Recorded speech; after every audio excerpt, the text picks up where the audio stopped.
হ্যাঁ, আমার 14 গোষ্ঠী ধানের শীষে ভোট দেবে।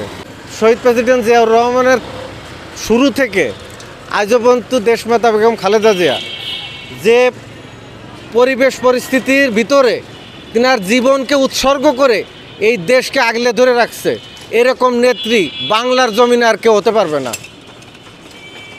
আর এইরকম নেতৃত্ব দেওয়ার মতো লোক আজও আমি দেখি নাই। আমার জন্মের পরও আর দেখবো কিনা, যদি পুনরায় আবার জন্ম হয় তাও আমি দেখবো কিনা এই দেশে, এটাও আমার বিশ্বাস নাই।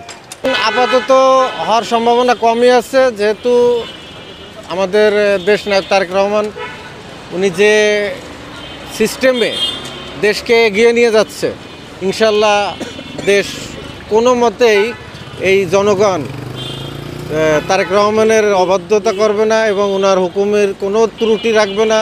তারপরে সিনিয়র নেতারা আছে, সবাই মিলেমিশে সামনের দিনকে কিভাবে এই দেশকে ভালো রাখা যায়। আগের তারেক রহমান আর এখনকার তারেক রহমান অনেক রাতার দিন পার্থক্য। দেশের জন্য তিনি যখন ক্ষমতায় ছিল, চাল ডাল তেল লবণ নিত্য প্রয়োজনীয় যে জিনিসগুলো গরিবের জন্য খাবার আমরা খাতে পারি, এই জিনিসগুলো যদি শিথিল রাখতে পারে তাহলেই তো আলহামদুলিল্লাহ।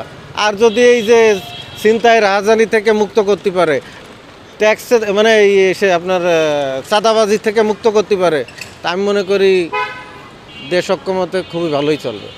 আমি ধানের শীষে, আমার 14 গোষ্ঠী দেবে ধানের শীষই। আমার 14 গোষ্ঠী মুক্তিযোদ্ধার পরিবারের সন্তান আমি।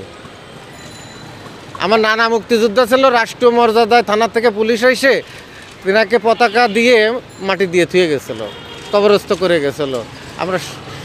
আমার দাদাও মুক্তিযোদ্ধা, তা আমরা সেই পরিবারেরই সন্তান।